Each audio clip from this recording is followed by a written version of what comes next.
नमस्कार प्रणाम। आप सब देख रहल बानी भोजपुरी ताज़ा खबर। आप सबके स्वागत बटे। तो सबसे पहले अगर चैनल सब्सक्राइब नहीं कैले तो चैनल के सब्सक्राइब करी, लाइक करी, कमेंट करी। आप सबके बता दी कि पवन सिंह, खेसारी लाल और अक्षरा सिंह में विवाद छिड़ रहा पानी पानी गाना के लेके, लेकिन विवाद के असली जड़ का रहा, असली बात का रहा कि केहू समझल नहीं खे।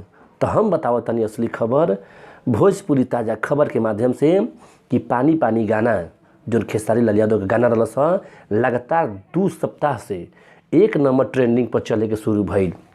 जब गाना रिलीज भल तबे से 1 नंबर ट्रेंडिंग पर गाना चले लागल। साथे साथे पवन सिंह के गाना छूटल रहे। पवन सिंह 4 नंबर ट्रेंडिंग में रहे और खेसारी लाल यादव 1 नंबर ट्रेंडिंग में रहे।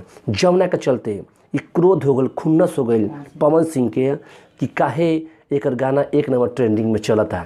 साथे साथे दूसर का कारण ये रहे कि अक्षरा सिंह 6 साल बाद खेसारी लाल के साथे एक गाना में काम कैले रही और अक्षरा सिंह और पवन सिंह के विवाद चलत और खेसारी लाल और अक्षरा सिंह के जोड़ी आते आते पूरा भोजपुरी में पानी पानी हो गई। और ये पानी पानी गाना के चलते पवन सिंह के बुरा लागल और पवन सिंह के क्रोध बर्दाश्त ना भइल और मंच पे जाके सबका के उल्टा सीधा बक दिले।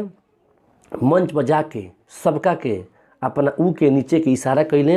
जमुना के चलते पूरा भोजपुरी में तहलका मच गई। विवाद अपने पुरजोर स्तर, विवाद अपने चरम सीमा पर पहुंच गई और ये बात के लेके पूरा मीडिया में चर्चा हो गई। तो असली कारण कौन रहे? भोजपुरी के बेताज बादशाह कहे जाने वाले खेसारी लाल के गाना 1 नंबर ट्रेंडिंग पर, जरा ट्रेंडिंग स्टार कहल जाला, 1 नंबर ट्रेंडिंग पर गाना चले लागल जौन पवन सिंह के बुरा लागल। सबसे बुरा बात का लागल कि अक्षरा सिंह ए में बतौर अभिनेत्री बन के काम कैले बारी खेसारी लाल के साथे।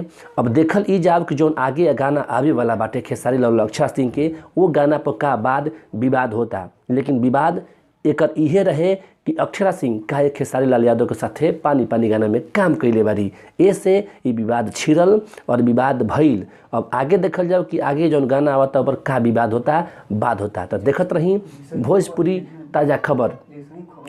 जैसे हमरा खबर मिली, सूचना मिली, आप सबके हम अपडेट करेब। तो देखत रही भोजपुरी ताज़ा खबर।